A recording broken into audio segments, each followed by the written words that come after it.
Brandon Cole stood frozen in the doorway of his Pacific Heights mansion, his briefcase slipping from his fingers and hitting the marble floor with a crack that nobody heard. 3 days early from his Singapore trip, he had rushed home wanting to surprise his 6-year-old twins, Chloe and Connor. But the surprise was his. Through the French doors leading to the sunlit living room, he watched Naomi Thompson, the maid he'd hired 8 months ago, sitting on the cream carpet with his children. That wasn't the problem. The problem was the large photo album spread across their laps. Elizabeth's photo album. The one he'd locked away 2 years ago after his wife's death. The one he'd specifically, explicitly told every member of his staff never to touch, never to mention, never to bring into his children's lives. "And this is your mama on her college graduation day," Naomi's warm voice drifted through the quiet house. Her deep brown skin glowed in the afternoon light streaming through the windows. "See how proud she looks. She worked real hard for that degree." Chloe's small finger traced the image. "She's so pretty. She was beautiful, baby girl. Just like you're gonna be." Brandon's hands clenched into fists. His heart hammered against his ribs so hard he thought it might break through. 2 years. 2 years he'd spent trying to help his children forget, to move forward, to stop the questions that tore him apart every single night. 2 years of therapy bills and sleepless nights and watching his babies cry for a mother who would never come home. And this woman, this employee, had undone everything in one afternoon. Connor's voice, soft and wondering, cut through Brandon's rage like a blade. "I don't remember her smell anymore, Miss Naomi." "That's okay, sweetheart. But you know what? Your daddy tells me you got her smile. And Chloe got her laugh. Those are pieces of her that live in you forever." Brandon's vision blurred. His chest felt too tight, like someone had wrapped steel bands around his lungs. He'd paid Naomi Thompson $60,000 a year to care for his children, to keep his home running, to follow his rules. Not to resurrect ghosts. Not to teach his babies about the woman whose absence had nearly destroyed him. He took one step forward, then another, his Italian leather shoes silent on the floor. The 3 people in his living room hadn't noticed him yet. Chloe was asking about Elizabeth's favorite color. Connor wanted to know if she liked dinosaurs like he did. And Naomi answered every question with patience and gentleness, painting pictures of a woman she'd never met but had clearly researched thoroughly. The betrayal burned in Brandon's throat like acid. Have you ever trusted someone completely, only to find them breaking your most important rule? What would you do in Brandon's position? Drop a comment below and subscribe to see how this story unfolds. What exactly do you think you're doing? Brandon's voice came out colder than he'd intended, sharp enough to make all 3 people on the floor jump. Chloe and Connor scrambled to their feet, their faces lighting up. "Daddy." They rushed toward him, and despite his anger, Brandon caught them both, pulling them close. They smelled like apple juice and crayons, like home, like everything good in his damaged world. "You're home early," Chloe said, wrapping her thin arms around his neck. "I missed you guys." He kissed the top of her head, then Connor's, before lifting his eyes to meet Naomi's gaze. She stood slowly, smoothing down her simple navy dress. At 28, Naomi Thompson had come to him through an agency with perfect references. She was patient with the children, organized, reliable. She kept the house immaculate and never overstepped boundaries. Until today. "Mr. Cole." Her voice remained steady, but Brandon noticed her hands clasping together in front of her. "I can explain. The office. Now." He turned to the twins, forcing his expression to soften. "You two go wash up for dinner. I need to talk to Miss Naomi about grown-up stuff." "But Daddy, we were learning about Mama," Connor said, his blue eyes wide and innocent. Eyes just like Elizabeth's had been. Brandon's jaw tightened. "I know, buddy. Go on now." He watched them run toward the stairs, their laughter echoing through the house, before turning back to Naomi. She hadn't moved, hadn't tried to flee or make excuses. She just stood there, her dark brown eyes meeting his without flinching. "My office," he repeated. She followed him down the hallway, past the photos he'd replaced with abstract art, past the rooms he'd redecorated to erase every trace of Elizabeth. His office was all dark wood and leather, masculine and cold, exactly how he liked it now. Brandon closed the door and faced her. I have one rule. One absolute, non-negotiable rule in this house. I know. Do you? Because it seems like you decided that rule doesn't apply to you. Naomi took a breath. Mr. Cole, those children need to know their mother. That's not your decision to make. His voice rose despite his effort to control it. You work for me. You follow my rules. I hired you to take care of my children, not to traumatize them with memories of someone they can barely remember. They remember more than you think. Stop. Brandon held up his hand. I don't want to hear it. That album was locked in my bedroom closet. How did you even get it? Chloe found the key last week. She brought it to me, asking what it opened. I could have lied to her, Mr. Cole. I could have taken it and hidden it better. But she had questions. Real questions about her memoir that she's been holding inside because she knows it hurts you to talk about it. Brandon turned away from her, staring out the window at the manicured garden below. His hands shook. You had no right. You're correct. I didn't. But those babies have every right to know the woman who gave them life. My wife is dead. The words came out harsh, brutal. Talking about her doesn't change that.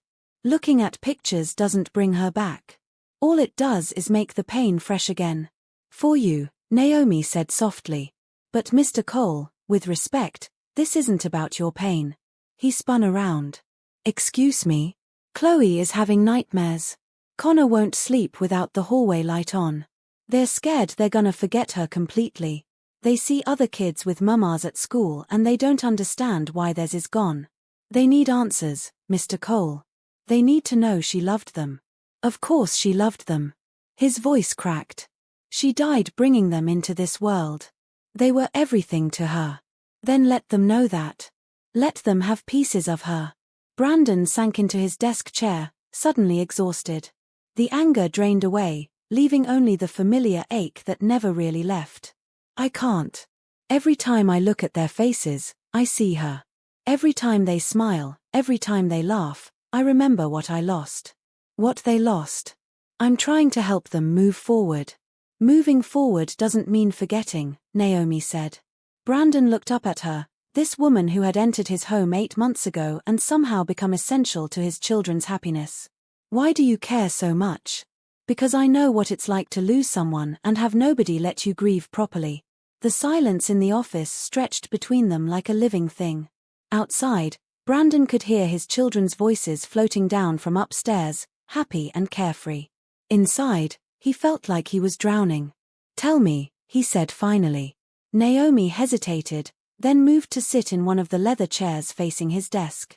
Her posture remained professional, but Brandon noticed the way her fingers twisted together in her lap. My mama died when I was 7. Breast cancer. My Aunt Claudette took me in, and she meant well, but she didn't think children should dwell on sad things. She packed away every picture, every piece of clothing, everything that reminded us of mama. Said we needed to look ahead, not behind. Brandon's chest tightened. By the time I was 12, I couldn't remember my mama's voice. Couldn't remember if she sang to me or what her favorite food was. I had questions eating me up inside, but Aunt Claudette would just shake her head and say, "Baby, why you wanna hurt yourself thinking about the past? Like remembering someone you love is supposed to hurt so bad you shouldn't do it." She looked directly at him now, and Brandon saw tears shining in her eyes that she refused to let fall. I'm 38 years old now, Mr. Cole. My mama's been gone longer than I had her. And you know what haunts me? Not her death. Not the cancer. Not even missing her at my high school graduation or my wedding or my divorce. What haunts me is that I let someone convince me that loving her memory was wrong. That I should forget her to make things easier for everyone else. Brandon's throat felt tight. I'm not trying to erase Elizabeth. I know you're not. But Mr. Cole, those babies are 6 years old. In 6 more years, they'll be 12. In 12 more, they'll be 18. Time moves fast. And every day you keep them from knowing their mama is a day they lose forever. What if it hurts them worse? What if talking about her makes them sad? They're already sad. They're just not allowed to show it around you. The words hit him like a physical blow.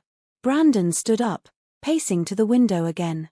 The late afternoon sun cast long shadows across the lawn. Somewhere in the house, something crashed, followed by the twins giggling. "I don't know how to do this," he admitted quietly. "Do what?" "Be enough for them without her." Elizabeth was the heart of this family. She was the one who knew how to handle tears and scraped knees and bad dreams. "I'm just the guy who makes sure they have food and clothes and a roof over their heads." "That's not true, Mr. Cole. Those children adore you. They barely see me. I work 60 hours a week running my company. I travel every month. They spend more time with you than they do with me." Naomi stood, moving closer. "And when you are home, you read to them every night. You never miss Connor's dinosaur phase updates. You let Chloe paint your nails pink last Tuesday. You're there, Mr. Cole. You're just scared." "Of course I'm scared. I'm terrified I'm going to mess them up worse than they already are." "They're not messed up. They're grieving. There's a difference." Brandon turned to face her. "I should fire you for this. I know. I should have security escort you out right now. I know that too. But I won't. Because despite everything, despite you breaking my one rule, my children are happier than they've been since Elizabeth died. They talk about you at dinner when I'm home. They tell me about the songs you sing and the games you play. Connor told me last week that you make the best grilled cheese in the whole world." A small smile touched Naomi's lips. "That's high praise from a 6-year-old. I'm going to give you a $5,000 bonus," Brandon said suddenly. "For Christmas. It's still 4 months away, but I want you to have it now. And I'm increasing your salary to $70,000. Naomi's eyes widened. "Mr. Cole, that's not necessary." "Yes, it is. You're good at what you do. Better than good. The twins need you." He paused. "I need you to stay. Despite today. Despite everything. Please stay." "Of course I'll stay," Naomi said softly. She smiled, genuine warmth in her expression. "Thank you, Mr. Cole. I'm grateful for this job, truly.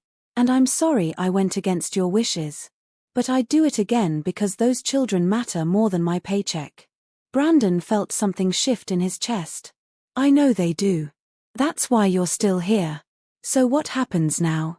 He ran a hand through his dark hair, suddenly feeling every one of his 35 years. "I don't know. Let me think about it. But Naomi, no more surprises. If you're going to do something that affects my children, I need to know about it first." "Agreed. And keep the album out where they can see it. If they have questions, answer them. Just be gentle about it." Naomi nodded, tears finally escaping down her cheeks. "Thank you." As she turned to leave, Brandon called out, "Naomi?" She stopped at the door. "Tell me about your mother." "What was her name?" "Dorothy. Dorothy Jean Thompson." "What was she like?" Naomi's smile could have lit up the darkest room. "She was kind. Patient. She worked 2 jobs to keep me fed and clothed, but she never complained. She sang while she cooked. And she gave the best hugs in the world. She sounds wonderful." She was. After Naomi left, Brandon remained in his office, staring at nothing. Through the window, the sun continued its descent toward the horizon. He thought about Elizabeth, about her laugh and her stubbornness and the way she'd insisted on natural childbirth despite every doctor's warning. She'd wanted to give their children the best possible start, even if it cost her everything. Over the next 2 weeks, Brandon watched his household transform. The photo album stayed on the living room coffee table, and he caught his children looking through it nearly every day. Sometimes they asked Naomi questions. Sometimes they just traced their mother's face with small fingers. Brandon started coming home earlier. Not every day, but more often than before. He'd walk in to find Naomi cooking dinner while Connor set the table and Chloe attempted to help wash vegetables. The scene looked so normal, so much like a real family, that it made his heart ache in a way that wasn't entirely painful. One Thursday evening, he arrived home to find Naomi sitting on the back patio, the children already asleep upstairs. She was drinking tea and looking out at the garden, her expression distant. "Mind if I join you?" Brandon asked. She looked up, surprised. "Of course not, Mr. Cole. It's your house. He settled into the chair beside her, loosening his tie. The evening air was cool and pleasant, carrying the scent of jasmine from the garden. They sat in comfortable silence for a moment before Brandon spoke. You were married? Naomi glanced at him. For 5 years. Divorced 3 years ago. What happened? If you don't mind me asking. She shrugged. Timothy was a good man. Still is, probably. But he wanted children and I couldn't give them to him. Medical issues. We tried everything, spent thousands on treatments that didn't work. Eventually, the disappointment turned into resentment. We were better as friends than spouses, so we ended it before we started hating each other. I'm sorry. Don't be. It was the right choice. And in a strange way, it led me here. I love working with Chloe and Connor. They fill a space I didn't know was empty. Brandon studied her profile in the fading light. Is that why you care so much about them? Partly. But mostly it's because they're good kids who deserve to know where they came from. She turned to face him. Can I ask you something personal? Go ahead. Do you blame the twins for Elizabeth's death? The question struck him like a fist to the gut. What? No. Never. Are you sure? Because sometimes the way you look at them, there's this pain in your eyes. Like you're seeing something that hurts. Brandon was quiet for a long moment. I see her. Every time I look at them, I see Elizabeth. Chloe has her eyes. Connor has her stubborn chin. They have her laugh, her curiosity, her spirit. And you're right, it hurts. But not because I blame them. I could never blame them for being born. Then what? I blame myself. The words came out rough, scraped raw from the place he'd buried them deep. The doctors told us it was risky. They said twins at her age, with her medical history, could be dangerous. They suggested we consider other options. But Elizabeth wanted to carry them herself. She said our babies deserved to grow under her heart, to hear her voice before they entered the world. And I supported that decision because I loved her and I wanted to give her everything she wanted. Mr. Cole. She was in labor for 32 hours. I watched her suffer through every minute of it. When the complications started, when the bleeding wouldn't stop, she made me promise to take care of them. Her last words were about making sure the twins knew they were loved. Not about herself. Not about us. Just them. Tears ran freely down Brandon's face now, the first he'd allowed himself to cry in front of anyone since the funeral. I kept my promise. I've taken care of them. But I couldn't tell them about her. Because every memory is wrapped up in guilt. If I'd insisted on adoption, if I'd pushed harder for surrogacy, if I'd put my foot down and said no, she'd still be here. Naomi reached over and took his hand. Her skin was warm against his. And you'd have different children. Connor and Chloe exist because of the choice she made. A choice she made willingly, knowing the risks. That doesn't make it easier. I know. But Mr. Cole, carrying that guilt isn't honoring her memory. It's just hurting you and keeping your children from knowing the woman who gave them life. Brandon looked down at their joined hands. When did you get so wise? Grief teaches you things. Sometimes the hard way. They sat together as the stars began to appear overhead, neither speaking, just existing in each other's presence. For the first time since Elizabeth's death, Brandon felt like someone understood the weight he'd been carrying alone. Thank you, he said finally. For everything. For caring about my children. For pushing me when I needed it. For being here. You don't have to thank me for doing my job. This goes beyond your job, and we both know it. Naomi smiled softly. Maybe. But I'm happy to be here. The moment stretched between them, charged with something Brandon couldn't quite name. Then his phone buzzed with an email notification, breaking the spell. He pulled away reluctantly. I should get back to work. Big meeting tomorrow. Of course. As he stood, Brandon paused. Naomi, I meant what I said about the bonus. And I want to do more. The apartment over the garage, it's empty right now. Would you consider moving into it? You'd have your own space, but you'd be closer to the kids. The commute from your place across town must be exhausting. Mr. Cole, that's too generous. Please. It would make things easier for everyone. No rent, utilities included. Just say yes. Naomi stood, her eyes shining. Yes. Thank you. I'm grateful, truly. Good. We'll get it cleaned up this weekend. That night, lying in his empty bed, Brandon thought about the conversation. He thought about Naomi's gentle wisdom, her understanding, the way she'd held his hand without judgment. And for the first time in 2 years, he felt something besides grief stirring in his chest. The garage apartment transformed over the following week. Brandon hired cleaners, bought new furniture, stocked the small kitchen with essentials. When Naomi moved in on Saturday, the twins helped carry her boxes up the stairs, chattering excitedly about having her so close. "Now you can have breakfast with us every day," Chloe announced, dragging a box of books across the floor. "And you won't have to drive in traffic," Connor added helpfully. Brandon watched from the doorway as Naomi unpacked, directing the children away from the fragile items. She moved with efficient grace, transforming the simple space into something cozy within hours. Plants appeared on the windowsill. Photos went up on the walls. A colorful blanket draped over the small sofa. "This is perfect," she said, turning to face him. "Thank you again, Mr. Cole." "Brandon," he said suddenly. She blinked. "What?" "When we're not around the children, you can call me Brandon. Mr. Cole makes me feel like I'm 80. A smile played at her lips. "That wouldn't be proper. I'm your landlord now too. Seems like we're past proper." "All right then. Brandon." The way she said his name did something strange to his insides. He cleared his throat. "I'll let you finish settling in. Dinner's at 6 if you want to join us." "I'd like that." The routine they fell into over the next month felt natural. Naomi would join them for breakfast most mornings, her presence making the large dining room feel less empty. She still maintained her professional distance during the day, handling the children's needs and the household tasks with the same efficiency as before. But in the evenings, after the twins went to bed, she and Brandon started having coffee together on the patio. They talked about everything and nothing.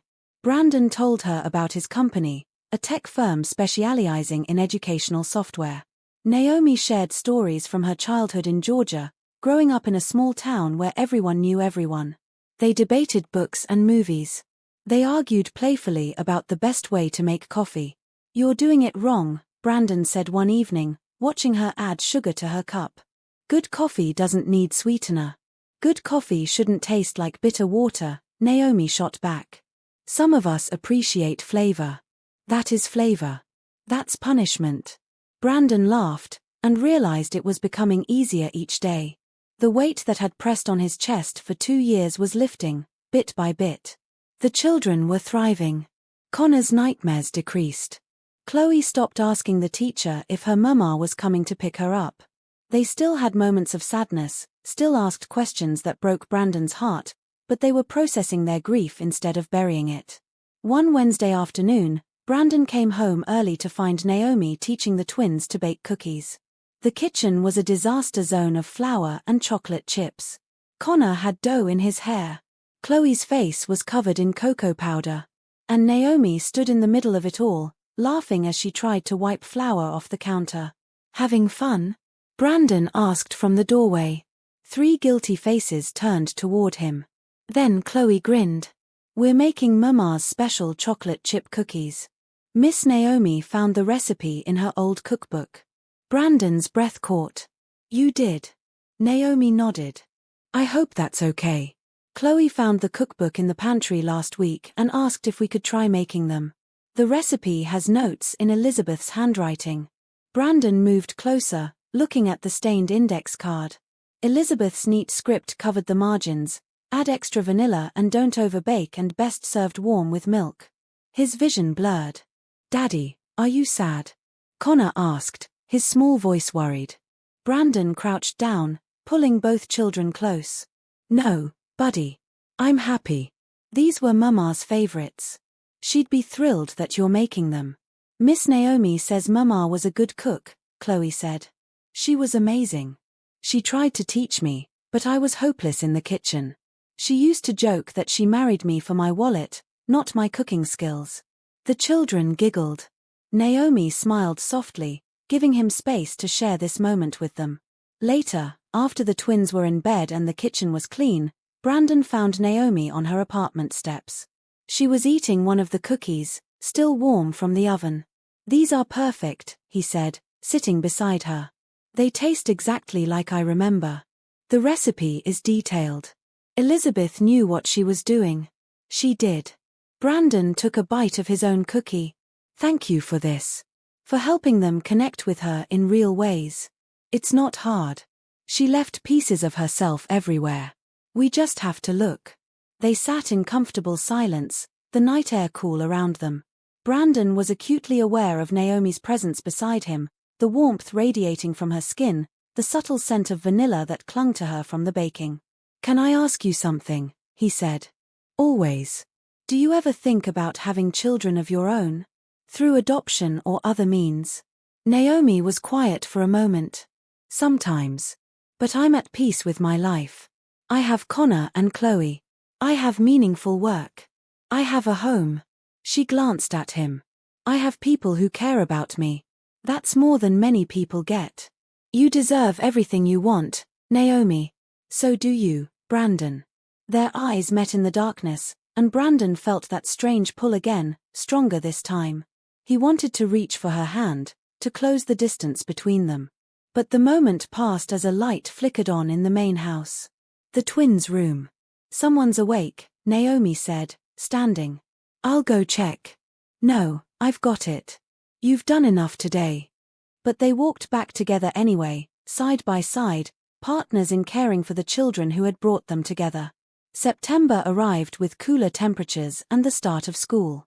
The twins entered first grade, which brought new challenges and schedules.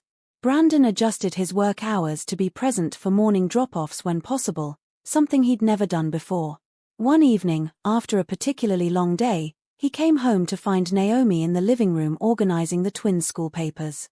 She'd changed from her usual dress into comfortable jeans and a soft sweater, her hair pulled back in a casual ponytail. "You look tired," she observed. "Board meeting ran late. 3 hours of arguing about budget allocations." He loosened his tie and sank onto the couch beside her. "Where are the troublemakers?" "Upstairs. Bath time just finished. They're reading before bed." Brandon leaned his head back, closing his eyes. "I don't know how single parents do this. Work full-time and be present for their kids. It's exhausting." "You're not exactly a single parent. You have help. I have you. There's a difference." When he opened his eyes, Naomi was watching him with an expression he couldn't read. "What?" he asked. "Nothing. Just thinking about how much has changed since August." "Good changes." "Very good." They fell into their usual evening pattern, making tea and moving to the patio. But tonight felt different somehow. The air between them felt charged, weighted with unspoken things. "Tell me about Elizabeth," Naomi said suddenly. "Not about her death or the twins. Tell me about her as a person. What made you fall in love with her?" Brandon was surprised by the question. No one had asked him that in 2 years. Everyone tiptoed around Elizabeth's memory like it was a bomb waiting to explode. "She was fearless," he said finally. "When I met her, I was 26 and working 80-hour weeks trying to get my company off the ground. She was 24 and teaching second grade. We met at a coffee shop. She was correcting papers, and I was running on 2 hours of sleep and too much caffeine. I accidentally knocked her coffee over. Smooth." He laughed. "Right. She could have been angry, but instead she just looked at me and said, 'You look like you need this more than I do. Sit down before you fall down.' So I did. And we talked for 3 hours. I missed 2 meetings that afternoon and didn't care." "What did you talk about?" "Everything." She had this way of asking questions that made you really think about your answers. She challenged me. Made me examine why I was working myself to death, what I really wanted out of life. By the end of that conversation, I knew I wanted to see her again. And you did. Every day for the next month. She became my anchor. When the startup world got crazy, she'd remind me what mattered. She wanted children desperately, but she also understood my work. She never made me choose between family and career. Brandon's voice grew softer. She was patient and kind and stubborn as hell. When she set her mind to something, nothing could stop her, including carrying our children despite the risks. You still love her. It wasn't a question, but Brandon answered anyway. I always will. She gave me the best years of my life and the two greatest gifts I could ask for. That doesn't just disappear. I didn't mean it should. But he sensed the unspoken word.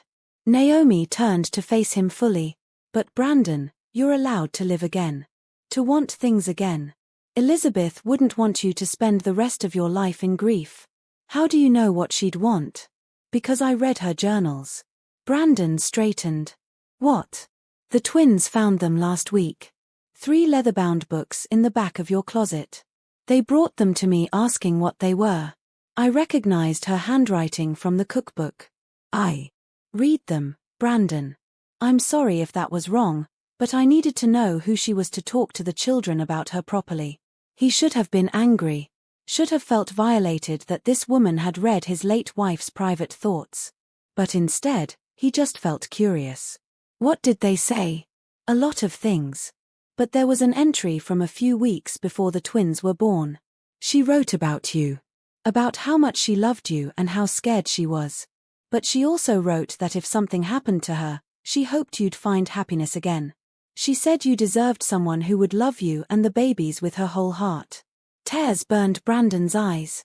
She knew. She knew she might not make it. And she chose it anyway because she loved you all that much. They sat in the weight of that truth. Then Naomi spoke again, her voice gentle. Brandon, I need to tell you something.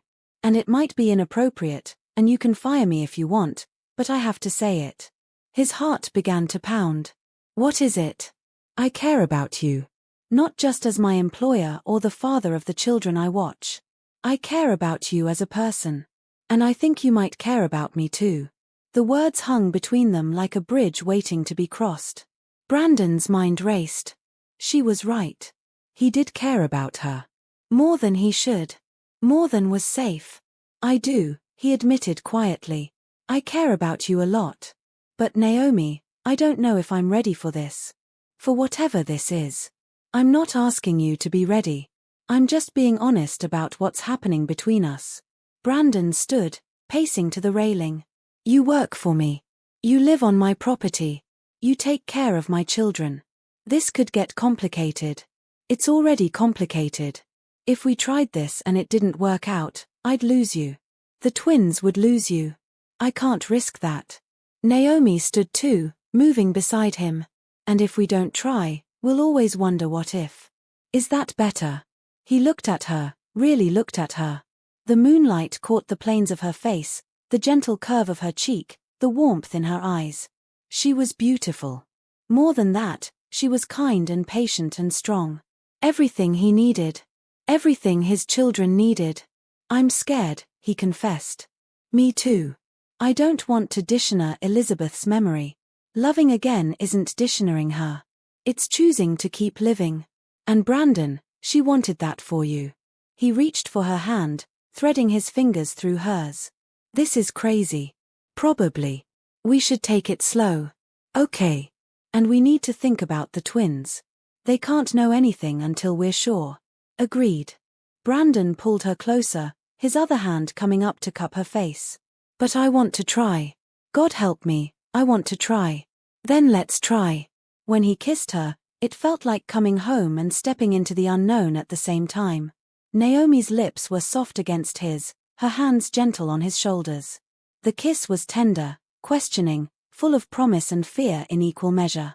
When they pulled apart, both breathless, Brandon rested his forehead against hers. What do we do now? We take it one day at a time. No pressure. No expectations. Just honesty and patience. I can do that. That night, as Brandon lay in bed, he felt something he hadn't experienced in 2 years, hope. Real, genuine hope for the future. And though guilt tried to creep in, he remembered what Naomi had said. Elizabeth wanted him to be happy. She'd written it in her own hand. Maybe it was time to honor that wish. Is falling for someone while grieving a betrayal, Or is it healing? What would you do if your heart started opening again when you thought it never could? Let us know in the comments, and don't forget to subscribe for the rest of this story. The next few weeks were a careful dance of stolen moments and secret glances. Brandon and Naomi maintained perfect professionalism around the children and anyone else who might visit. But in the quiet hours after the twins slept, they explored this new thing growing between them. They talked about everything. Brandon learned that Naomi had a degree in child development but had worked various jobs before finding her calling as a nanny. Naomi learned that Brandon had dropped out of college to start his company, a decision his parents still hadn't forgiven. They wanted me to be a doctor, he said one evening, sitting on her couch while she made them both hot chocolate. Third-generation physician. Instead, I chased a tech dream that could have failed spectacularly. But it didn't fail. No, but they still see it as a betrayal. We barely speak anymore. He accepted the mug she offered. It got worse after Elizabeth died. They wanted me to move back to Boston, let them help raise the twins. But this is our home. This is where Elizabeth and I built our life. You don't owe them your choices. I know. But it's lonely sometimes. Being the only one making decisions for two small humans. Naomi settled beside him, close enough that their shoulders touched. You're not the only one anymore. He looked at her, and the tenderness in her eyes made his chest tight. No, I'm not. They'd kissed a few more times since that first night, but they'd kept their promise to move slowly. No rushing. No pressure. Just learning each other day by day. The twins noticed something, though children always did. They didn't understand the nature of the change, but they sensed their father's lighter mood, the way Naomi smiled more, the way both adults seemed happier. Daddy's not sad anymore, Chloe announced one breakfast, spreading jam on her toast. Brandon and Naomi exchanged glances across the table. What makes you say that, sweetheart? Brandon asked. You smile now. Like you used to in the pictures with Mama. Connor nodded. And you play with us more. Last week you played dinosaurs for a whole hour. You guys make me happy, Brandon said, which was true. But his eyes found Naomi's, and the unspoken addition hung between them, and so does she. One Saturday, Brandon suggested they all go to the aquarium together. The twins were ecstatic, bouncing around the house as they got ready. In the car, Connor and Chloe chatted about sharks and dolphins while Naomi sat in the passenger seat, her hand resting casually on the console between them. Brandon reached over and took it, intertwining their fingers where the children couldn't see. The aquarium was crowded, but they navigated it together like a real family. Brandon carried Chloe on his shoulders when she got tired. Naomi held Connor's hand as he pressed his nose against glass tanks, marveling at the fish. They ate overpriced lunch in the cafeteria and shared knowing smiles over the twins' heads. For a few perfect hours, Brandon allowed himself to imagine this was his life now. Not just stolen moments but a real future. The four of them together, happy and whole. That evening, after the exhausted children were tucked into bed, Brandon walked Naomi to her apartment. They'd been doing this every night now, him finding excuses to extend their time together. Thank you for today, he said at her door. It meant a lot. I loved it. The kids were wonderful. They adore you. He paused. I adore you. Naomi's breath caught. Brandon. I know we said slow. I know we're being careful. But Naomi, what I feel for you isn't slow or careful. It's big and scary and wonderful. And I wanted you to know. She cupped his face in her hands, her touch gentle. I adore you too. So much it terrifies me. This kiss was different from the others. Less questioning, more certain. Brandon's hands found her waist, pulling her closer. Naomi's fingers slid into his hair. When they finally broke apart, both were breathing hard. I should go, Brandon murmured, though he made no move to leave. You should, Naomi agreed, though her hands remained on his chest. The kids might wake up. They might. Neither moved. Then Brandon stepped back reluctantly. Dinner tomorrow? Just us. Won't people talk if we're seen together? Let them. I don't care anymore. Naomi smiled, radiant in the porch light. Then yes. Dinner tomorrow. I'd love that. Brandon practically floated back to the main house. Inside, he poured himself a drink and stood at the window, looking out at the garage apartment where a light still glowed. This was real. Whatever was happening between him and Naomi was real and growing stronger every day. His phone rang. Hugh Patterson, his business partner and oldest friend. They'd founded the company together 8 years ago. "Hey Hugh, what's up? We need to talk. Are you free for breakfast Monday?" Something in Hugh's tone set off warning bells. "What's wrong?" "Not over the phone. Just meet me at Pascal's at 8. The call ended, leaving Brandon uneasy. He and Hugh had been friends since college. They'd built their company from nothing, survived the lean years and the explosive growth. Hugh had been at Elizabeth's funeral, had helped Brandon through the worst days of his grief. Whatever Hugh wanted to discuss, it was serious. Brandon tried to shake off the worry, but it lingered as he climbed the stairs to bed, a shadow over his happiness. Monday morning arrived too quickly. Brandon met Hugh at Pascal's, an upscale restaurant downtown where businesspeople made deals over Eggs Benedict. Hugh was already there, looking sharp in a charcoal suit, his dark hair graying at the temples. They ordered coffee, made small talk about quarterly reports and an upcoming tech conference. But Brandon could see the tension in his friend's shoulders. "All right, enough dancing around it. What's going on, Hugh?" Hugh set down his cup. "People are talking, Brandon." "About what?" "About you and your nanny. About the cozy family outings. About how she's living on your property now." Brandon's jaw tightened. "That's none of their business." "It becomes their business when it affects the company. We're trying to close the Harrison deal. $20 million in funding. Harrison is old money, old values. He's already expressed concerns about leadership stability. My personal life doesn't affect my leadership. In his world, it does. Brandon, I'm not saying I agree with him. But this deal is crucial. We need this money to expand into Asia. So what are you suggesting?" Hugh leaned forward. "Keep things professional with the help. At least until the deal closes." The casual way he said the help made Brandon's blood boil. "Her name is Naomi. And she's not just my employee." "I know. That's the problem." "There's no problem, Hugh. I'm a grown man. I can date whoever I want." "Can you? You're a widower with 2 young children, getting involved with the woman you hired to care for them. The optics are terrible. People will say you're taking advantage of her position. They'll question your judgment. Let them question. I don't care. You should care. This company isn't just yours anymore. We have investors, employees, responsibilities. You can't just do whatever you want without consequences." Brandon stood abruptly. "I've given this company everything for 8 years. I've missed birthdays and holidays. I've worked through grief and exhaustion. And now you're telling me I don't get to be happy because it might make some investor uncomfortable? I'm telling you to be smart. Wait 6 months. Close the deal. Then do whatever you want." "No." Hugh stood too, his expression hard. "Brandon, don't do this. Don't throw away everything we've built for some woman you barely know. I know her better than you think. And she's worth more to me than any business deal." "Fine. But I'm telling you now, if you pursue this and the Harrison deal falls through, I'm out. I'll sell my shares and walk away." The threat landed like a physical blow. Hugh owned 40% of the company. If he left, especially in the middle of negotiations, it could destroy everything. "You're bluffing." "I'm not.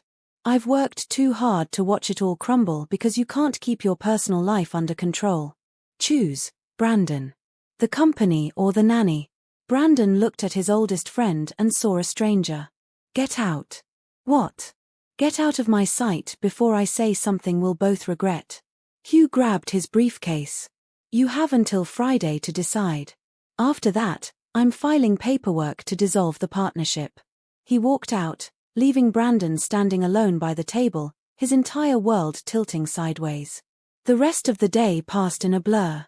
Brandon went through the motions at work, signing documents and attending meetings, but his mind was elsewhere. By the time he got home, he felt hollowed out.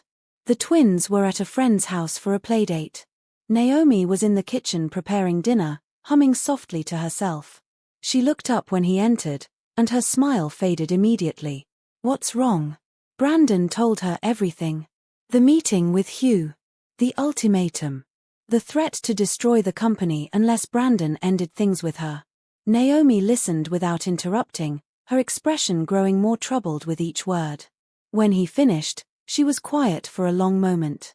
"Then you have to choose the company," she said finally. "What?" "No. Brandon, be reasonable. That's your life's work. You built it from nothing. You can't throw it away for me. Watch me." "No." She moved closer, taking his hands. "Listen to me. I won't be the reason you lose everything. I can't be. You're not the reason. Hugh's outdated thinking is the reason. But the result is the same.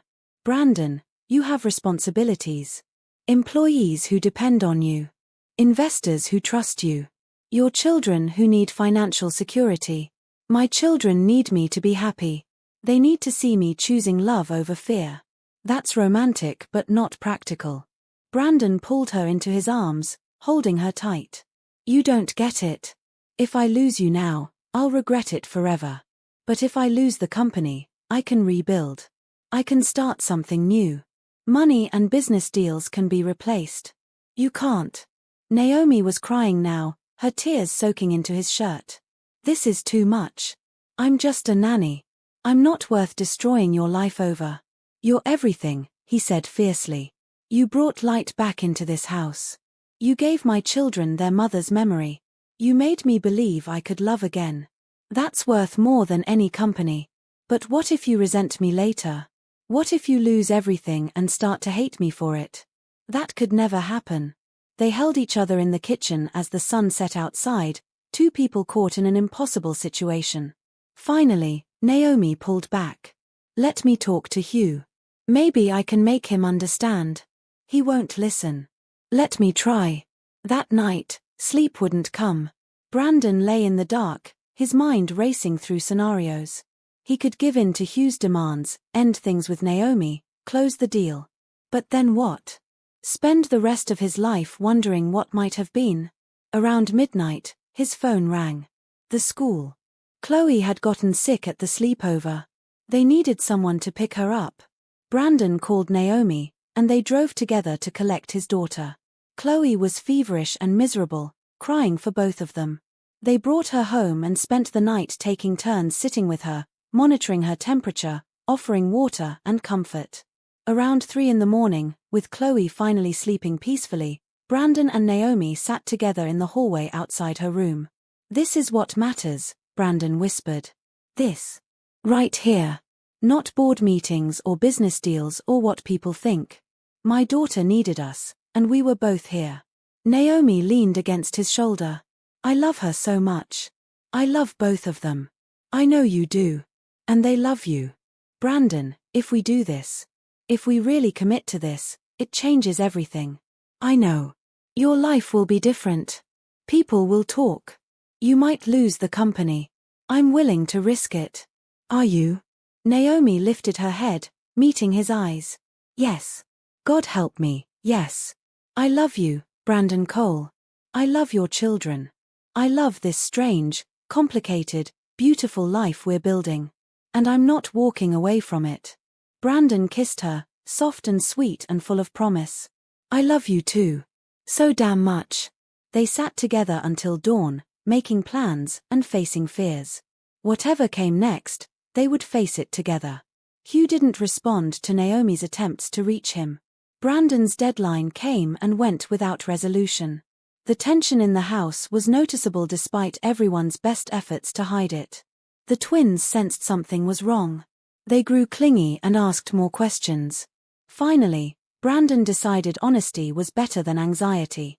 He sat them down in the living room one Saturday morning, Naomi beside him. "We need to talk to you guys about something important," he started.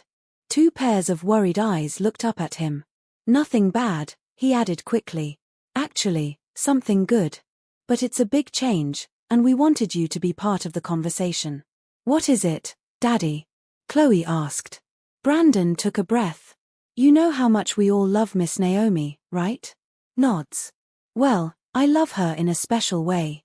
The way I loved your mama. And Miss Naomi loves me too. Connor frowned, thinking. Like boyfriend and girlfriend? Yes, exactly like that. Are you gonna get married? Chloe's eyes went wide. Maybe someday. But first, we wanted to make sure you two are okay with this. Miss Naomi being part of our family in a different way. The twins looked at each other, having one of those silent conversations that siblings share. Then Connor turned back to them. Will you still be our daddy? Of course. Always. And Miss Naomi will still make chocolate chip cookies? Naomi laughed, tears in her eyes. Every week, I promise. Then we're okay with it, Chloe announced. Miss Naomi makes you happy, Daddy. You smile more now. Brandon pulled both children close, his heart nearly bursting. I love you guys so much. We love you too, they chorused. And Miss Naomi, Connor added, turning to her. We love you a lot. I love you both more than words can say, Naomi said, opening her arms to include them in the hug. They stayed like that for a long moment, a family in every way that mattered. When they finally pulled apart, Brandon felt like a weight had lifted from his shoulders. That evening, after the twins were asleep, Brandon took Naomi out to the patio. He'd set up candles and music, making the space feel romantic despite the circumstances. What's all this? Naomi asked, surprised. I wanted to do this properly. Brandon took her hands, his heart racing. Naomi Thompson, these past months have been the hardest and most wonderful of my life. You came into my home to care for my children, but you ended up saving all of us. You showed me how to grieve and heal at the same time. You taught my children that remembering love doesn't mean living in pain. You made me believe I could have a future again. Brandon. I'm not done. I know things are uncertain right now. I know we're facing challenges that might cost me everything I've built professionally. But none of that matters if I don't have you. So I'm asking you, officially and with my whole heart, will you stay? Not as my employee, but as my partner. As part of this family permanently? Naomi was crying openly now. Are you sure? Really sure? I've never been more sure of anything. Then yes. Yes, I'll stay. I'll be your partner and part of this family and whatever else you need me to be. Brandon kissed her, pouring every ounce of love and relief and hope into it. When they pulled apart, they were both laughing and crying. I have something for you, he said, pulling a small box from his pocket. Naomi's eyes widened. Brandon, is that? It's not a ring. Not yet. We'll take that step when the time is right. But I wanted you to have something that shows my commitment. He opened the box to reveal a delicate gold necklace with a small pendant shaped like a heart. This was Elizabeth's. She wore it every day. I want you to have it. I can't take this. It's too precious. Please. Elizabeth wanted me to find love again. She wrote that in her journal. And she'd want the woman I love to have something of hers. It's not replacing her, Naomi. It's honoring her by choosing to keep living and loving. Naomi let him fasten the necklace around her neck, her fingers touching the pendant gently. I'll treasure it always. They sat together under the stars, talking about the future. About how they would navigate their relationship. About Connor and Chloe and how to blend their roles as parent and partner. About the uncertainty with the company and what they would do if everything fell apart. We'll figure it out, Brandon said. Together. Together, Naomi agreed. Inside the house, two small faces peered out from an upstairs window. Connor and Chloe watched their father and Naomi on the patio, holding hands and looking happy. They love each other, Chloe whispered. Like in the movies, Connor agreed. Do you think Mama would be okay with it? Connor thought about the photo album they looked at every day, about the stories Miss Naomi told them, about the cookies and the journals and all the pieces of their mother that had been returned to them. Yeah, he said finally. I think Mama would want Daddy to be happy. And Miss Naomi makes him really happy. Me too. They went back to bed, content in the knowledge that their family was growing, not replacing anything, just adding more love to the spaces that had been empty for too long. When love knocks on your door again, Do you open it, even if the world says it's too soon? Would you risk everything for a second chance at happiness? Tell us what you think in the comments and subscribe to see what happens next. Monday morning brought an email that made Brandon's blood run cold. Hugh had followed through on his threat. Legal documents outlined the dissolution of their partnership, effective in 30 days unless Brandon agreed to specific terms. The terms were simple and brutal: end the relationship with Naomi immediately, maintain a strictly professional household, and focus exclusively on business until the Harrison deal closed. In exchange, Hugh would stay and the partnership would continue. Brandon forwarded the email to his lawyer and called an emergency board meeting. By afternoon, he was sitting in the conference room with Hugh and their 3 other board members, Patricia Wong, Jerome Hill, and Theodore Finch. "Gentlemen, Patricia," Brandon began, "thank you for coming on short notice. You've all seen Hugh's ultimatum. I want to address it directly." Hugh sat across from him, expression neutral. "This isn't personal, Brandon. It's business. It's absolutely personal. You're trying to control my private life." Patricia spoke up. "Brandon, Hugh shared his concerns with us. The Harrison deal is critical. We can't afford to lose it because of personal complications. My relationship with Naomi doesn't affect my ability to run this company. But it affects perception," Jerome added. "Fair or not, that matters to investors. So what? I'm supposed to sacrifice my happiness for perception? Live my life based on what outdated businessmen think is appropriate?" Theodore, the oldest board member at 63, had been quiet until now. "Brandon, I understand your frustration.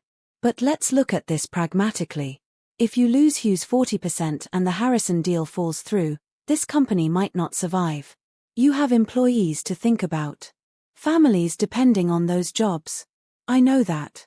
But I also have my own family to think about. My children need to see me choose integrity over convenience. They need to know that love matters more than money." "That's a nice sentiment," Hugh said coldly. "But it won't pay their bills or send them to college." Brandon stood, pacing to the window. The city spread out below, all glass and steel and ambition. He'd built his place in it through hard work and sacrifice. But what was the point of success if it meant being miserable? "I won't do it," he said finally, turning back to face them. "I won't end my relationship with Naomi. If that means losing the company, then I lose it. I'll start over. Build something new." "Brandon, be reasonable," Patricia pleaded. "I am being reasonable. Hugh is the one making unreasonable demands." Hugh stood too. "Then I'm out. As of today, consider our partnership terminated. I'll have my lawyers draw up the papers." "Fine. You're going to regret this." "The only thing I regret is not seeing your true character sooner. We've been friends for 15 years, Hugh. I thought you'd support me. I support smart business decisions. This isn't one." Hugh left the conference room, his footsteps echoing down the hallway. The remaining board members looked uncomfortable. "What do we do now?" Jerome asked. Brandon returned to his seat, suddenly exhausted. "We prepare for the fallout. Without Hugh's shares, we're vulnerable. Patricia, reach out to our other investors. See who's willing to stay steady. Jerome, Theodore, I need you to handle the Harrison meeting next week. Be honest about the partnership dissolution but emphasize our company's strength and vision." "What about you?" Theodore asked. "I'm going to fight to keep what we built. But I'm doing it on my own terms." The next few days were brutal. Hugh's departure sent shockwaves through the company. 3 key employees followed him to a competitor. 2 smaller investors pulled out. The Harrison deal hung by a thread. Brandon worked 18-hour days, trying to salvage what he could. But every night, he came home to Naomi and the twins, and their presence reminded him why he'd made his choice. One evening, he found Naomi crying quietly in her apartment. He held her while she fell apart. "This is my fault," she sobbed. "I'm destroying your life." "No. Hugh destroyed our partnership when he tried to control me. You saved me, Naomi. You and the kids are the only things keeping me sane right now. But the company can be rebuilt. I did it once. I can do it again. But I can't rebuild a chance at love. I can't get back time lost to fear and other people's expectations. I don't want you to lose everything because of me. Brandon tilted her face up to meet his eyes. Listen to me. If I lose the company and keep you, I've lost nothing that matters. If I keep the company and lose you, I've lost everything. Do you understand? She nodded, still crying. We're going to get through this. Together. No matter what happens next. But even as he said it, Brandon felt the walls closing in. Without Hugh's shares and with investors spooked, the company was bleeding money. They had maybe 3 months before they'd have to start making severe cuts. Maybe 6 before bankruptcy became a real possibility. He'd gambled everything on love.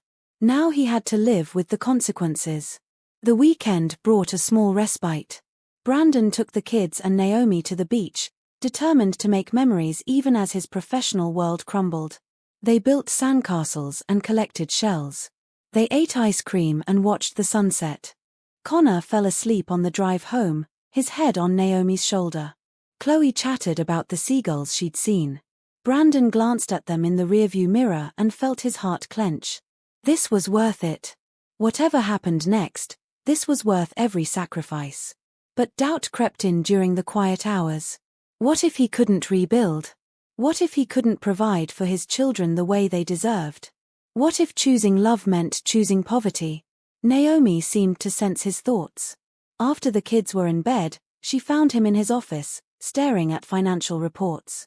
Come to bed, she said softly. I can't. I need to figure out how to save this. Not tonight. Tonight, you need to rest. Naomi. She took the papers from his hands, setting them aside. You've been running yourself into the ground all week. It's not sustainable. You need sleep. I need solutions. You need faith.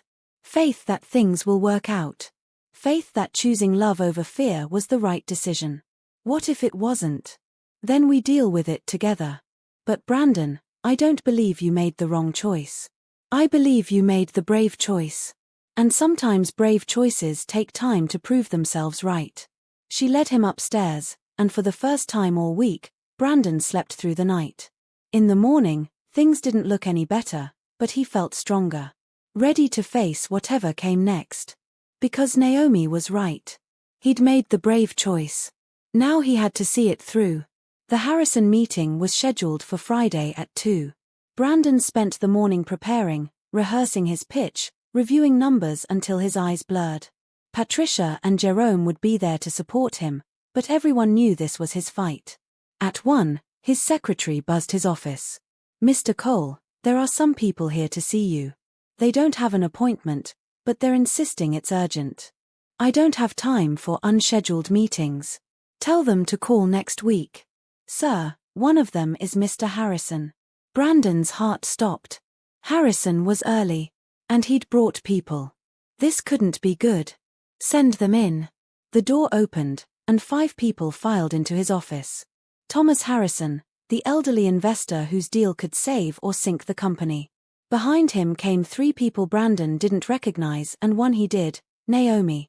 She looked terrified but determined, dressed in a simple black dress, her hair pulled back professionally. She gave him a small nod. Mr. Harrison, Brandon said, standing. This is unexpected. Sit down, Cole, Harrison said gruffly. He was 72, a self-made billionaire from old money who'd built his fortune through steel and later tech investments. We need to talk before that meeting later. Of course. Please, everyone sit. They arranged themselves around his office. Harrison took the chair opposite Brandon's desk. The 3 strangers sat on the sofa. Naomi remained standing near the door, her hands clasped in front of her. Do you know who I am, Cole? Harrison asked. Yes, sir. Thomas Harrison, CEO of Harrison Industries. Do you know how I built my fortune? Through smart investments and hard work. Through family, Harrison corrected. Everything I built was for my wife and children. Every risk I took, every deal I closed, I did it knowing I had people at home worth fighting for. Brandon didn't know where this was going. That's admirable, sir. My wife died 6 years ago. Cancer. We had 43 years together. 43 years of partnership and love and building something bigger than ourselves. You know what I learned from losing her? What's that? That money means nothing without someone to share it with. That success is hollow if you're alone. That choosing fear over love is the biggest failure a man can experience. Brandon's throat tightened. He glanced at Naomi, who had tears streaming down her face. Your partner, Hugh Patterson, came to see me, Harrison continued. Told me about your situation. Told me you were jeopardizing business deals for some inappropriate relationship with your help. Said I should refuse to invest because you clearly had poor judgment. Brandon's hands clenched on the armrests. Sir, I can explain. Let me finish. Patterson painted quite a picture. A grieving widower taken in by a scheming woman looking for a paycheck. A man abandoning his responsibilities for lust. That's not what this is. I know it's not. Because I did my own research. Harrison gestured to the three strangers. This is Detective Sarah Chen, Judge Robert Kim, and Dr. April Stevens. They conducted background checks and interviews at my request. Want to know what they found? Brandon looked at the three people, confused. I don't understand. Detective Chen spoke first. Mr. Cole, we interviewed your children's teachers, your neighbors, your employees. Every single person described Naomi Thompson as patient, kind, and deeply invested in your children's well-being. Several mentioned how much happier your household has been since she arrived. Judge Kim continued, we also reviewed the circumstances of your relationship. Ms. Thompson never made advances. She maintained professional boundaries. You initiated the relationship, and she was hesitant specifically because of the power dynamic. That's not a gold digger. That's a woman of integrity. Dr. Stevens, a family therapist, added, I spoke with your children's school counselor.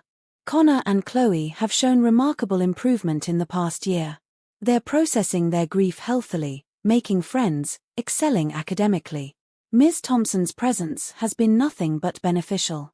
Brandon looked at Naomi, who seemed as shocked as he was. I don't understand. Why would you investigate us? Harrison leaned forward. Because Patterson asked me to help him force you into giving her up. And I wanted to know if he was right to be concerned. He paused. He wasn't. In fact, I think you're one of the smartest men I've ever met, Cole. Sir. You chose love over money. You chose integrity over convenience. You stood up for what mattered when it would have been easier to cave. That takes character. That takes strength. Those are qualities I want in people I invest with. Brandon's head spun. So you're still interested in the deal? More than interested. I'm prepared to offer you 50 million instead of 20. But there's a condition. Here it was. The catch. What condition? Marry this woman. Make it official. Show the world that you're proud of her and this family you're building. I won't invest in a man who hides what he loves. But I'll absolutely invest in a man who fights for it. Brandon stood, his legs shaky. You're serious? Dead serious. The papers are drawn up. 50 million, 30% equity, and a board seat for me. All contingent on you doing right by Ms. Thompson here. Brandon turned to Naomi, whose eyes were wide with shock. He crossed the room in 3 strides, taking her hands. I was going to wait, he said, loud enough for everyone to hear. I was going to make this romantic. Take you somewhere special. But I don't want to wait anymore. Brandon, what are you doing? He dropped to one knee, pulling a ring box from his pocket. He'd bought it 2 weeks ago, carrying it every day, waiting for the perfect moment. Naomi Thompson, you came into my life when I'd given up on happiness. You showed my children how to grieve and heal. You taught me that choosing love isn't betraying the past. It's honoring it by refusing to let it steal the future. I love you. I love the way you sing off-key while cooking. I love how you read bedtime stories with different voices. I love your patience and your strength and your absolute refusal to let me wallow in pain. Will you marry me? Will you be my wife and my partner and the mother to my children? Not because some investor thinks I should, but because I can't imagine my life without you in it. Naomi was sobbing now, nodding before she could speak. Yes. Yes, of course I'll marry you. Brandon stood, sliding the ring onto her finger before pulling her into a kiss. Around them, people applauded. Harrison was grinning. Detective Chen was wiping her eyes. When they broke apart, both laughing and crying, Harrison stood. Congratulations, Cole. Now let's talk about building an empire together. The rest of the afternoon passed in a blur. Contracts were signed. Plans were made. Harrison's $50 million would not only save the company but allow them to expand beyond anything Brandon had dreamed. Hugh's 40% would be bought out and redistributed among new investors who actually believed in Brandon's vision. That evening, Brandon gathered the twins in the living room. Naomi sat beside him, the ring sparkling on her finger. "We have something to tell you guys," Brandon said, pulling them both onto his lap. "What is it?" Chloe asked. "I asked Miss Naomi to marry me. And she said yes." Connor's face split into a huge grin. "So she's gonna be our mama now? If that's okay with you too. She'll never replace your first mama. But she'll love you just as much." "I already love her," Chloe said, climbing off Brandon's lap to hug Naomi. Connor followed, wrapping his arms around Naomi's waist. "Me too." Naomi held them both, tears streaming down her face. "I love you both so much. I promise to take care of you and your daddy for the rest of my life. And you'll still make cookies?" Connor asked, ever practical. Everyone laughed. "Every single week," Naomi promised. That night, after the children were asleep, Brandon and Naomi sat on the patio under the stars. The same place where everything had changed between them. "I can't believe that actually happened," Naomi said, staring at her ring. "Which part?" "All of it. Harrison showing up. The investigation. Your proposal. Everything. Are you happy?" She turned to him, eyes shining. "Brandon Cole, I am happier than I ever thought possible. I woke up this morning terrified that your life was falling apart because of me. I'm going to sleep tonight as your future wife with the knowledge that everything worked out. How could I not be happy?" Brandon pulled her close, breathing in the scent of her hair. "I meant what I said in there. Even if Harrison hadn't shown up, even if we'd lost everything, I would have asked you anyway. You're worth more than any business deal." "I know. That's why I said yes." They sat in comfortable silence, watching the stars appear one by one in the darkening sky. Inside the house, Brandon could see the warm glow of lights, could imagine his children sleeping peacefully upstairs. This was his life now. Not perfect, but real. Not without challenges, but filled with love. "What do you think Elizabeth would say if she could see us now?" Naomi asked softly. Brandon thought about his late wife's journals, the words she'd written about wanting him to find happiness again. "I think she'd be glad. I think she'd like you. And I think she'd be proud that I finally figured out how to live again instead of just surviving. I hope so. Because I wear her necklace and I sleep in her house and I love her children. I want to honor her memory the right way. You already do. Every single day." A year later, Brandon and Naomi stood in the same Pacific Heights garden where Elizabeth had once planted roses. But today, the space was transformed with white chairs and flowers and all the people who mattered. Patricia served as Naomi's maid of honor. Theodore walked her down the aisle since her own father had passed years ago. Connor and Chloe stood beside Brandon as his best man and woman, their faces shining with joy. As Naomi walked toward him in a simple white dress, Brandon felt his eyes fill with tears. Elizabeth's necklace sparkled at her throat. In her bouquet, she carried a single red rose from Elizabeth's garden, a way of including the woman who'd given him these beautiful children and taught him what love could be. They said their vows in front of 50 people who'd watched their journey unfold.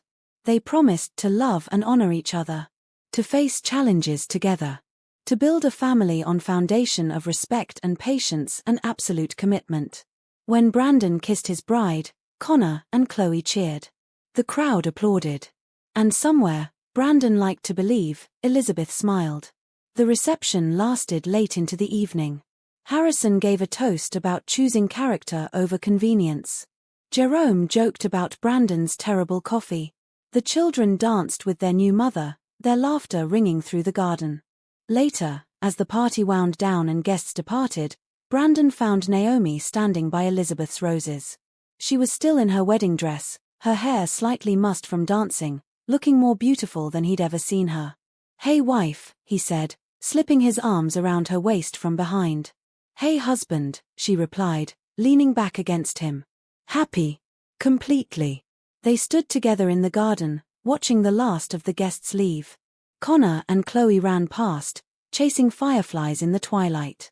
The house behind them glowed with warm light. "This is everything I never knew I needed," Brandon said softly. "Me too. Funny how life works out sometimes. Not funny. Miraculous." Naomi turned in his arms, cupping his face.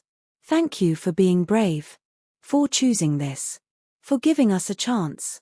Thank you for saving me. For saving all of us." They kissed as the stars appeared overhead, as their children played, as their future stretched out before them full of promise and possibility. The past would always be part of them. Elizabeth would always be remembered and honored. But the future belonged to this family they'd built together through courage and faith and love. Brandon Cole had frozen in a doorway 6 months ago, angry and afraid. Tonight, he stood in a garden, whole and happy and grateful for the woman who dared to break his rules and heal his heart. Life had given him a second chance at love. And this time, he wasn't letting go. The end.